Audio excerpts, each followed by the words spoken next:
Hi guys, good morning. तर आज होता माझा haircut day. As you can see मी काय केलेलं आहे, पुढे सांगते मी. पूर्ण ब्लॉग नक्की बघा. तर सकाळी-सकाळी तर पहिलं स्वयंपाकाचं मी आवरून घेत होते, कारण जसं तुम्हाला माहिती आहे, मम्मा बाहेर गेलेली आहे, सो मला सकाळचं मॅनेज करावं लागतं. तर मी आज केले होते छोले. बाय द वे आज मी खूप लेट उठलेले, म्हणजे कमीत कमी मला 9:30-10 तर झालेच असतील. आणि घरात कोणीच नसल्यावर मला तर असं फील होत होतं, की घरात माझंच राज्य आहे. पण असं नाही, मला माझी रिस्पॉन्सिबिलिटी पण माहिती आणि हेच माझ्या पॅरेंट्सला मला सांगता नाही येत, कारण ते मला नेहमी बोलतात, की "तुझं काहीच खरं नाहीये. तुझं लग्न झाल्यानंतर ते कसं सांभाळशील तू ते देवच जाणो."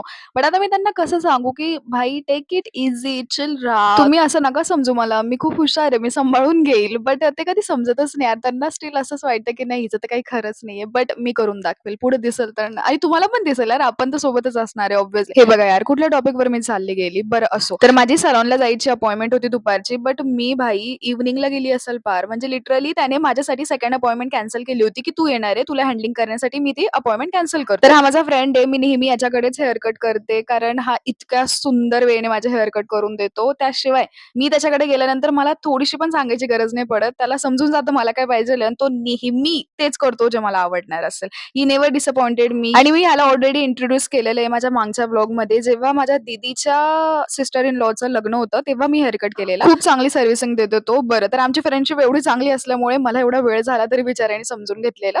अच्छा, तर फायनली मी हेअर कट केलेलं तुम्ही बघू शकता. ॲक्चुअली आम्ही जे मागे तो पराक्रम केला होता ना, लेयर्स टाकल्या होत्या खालून, ते मला नको होते आता. सो मी त्या कट केल्या आणि स्ट्रेट करून घेतले आणि थोडेफार हेअर्स डॅमेज पण झाले होते. सो त्याने त्याच्यासाठी काय केलं ते मला काही माहिती नाही. मी डायरेक्ट सोपून देते त्याच्याकडे हेअर्स माझे आणि आफ्टर हेअर कट इतकं भारी वाटत होतं यार. एकदम असं वाटत होतं न्यू लाईफ सुरू करतोय मी. काय माहिती यार, मला नेहमी असं फील का होतं. बहुतेक मी मागे पण बोलली असेल. बघा तुम्ही तो ब्लॉग जाऊन चेक करा. बरं, तर येताना मी अशीच नाही येता तर थोडीफार शॉपिंग पण केली. मला ब्रेसलेट, रिंग्स वगैरे घ्यायच्या होत्या. सो मी त्या घेतलेल्या. नंतर आईकडे जेवण होतं. सो तिकडे मस्त आमरस पुरीचं जेवण करून घरी आलेले. भेटूयात उद्याच्या ब्लॉगला. Bye bye.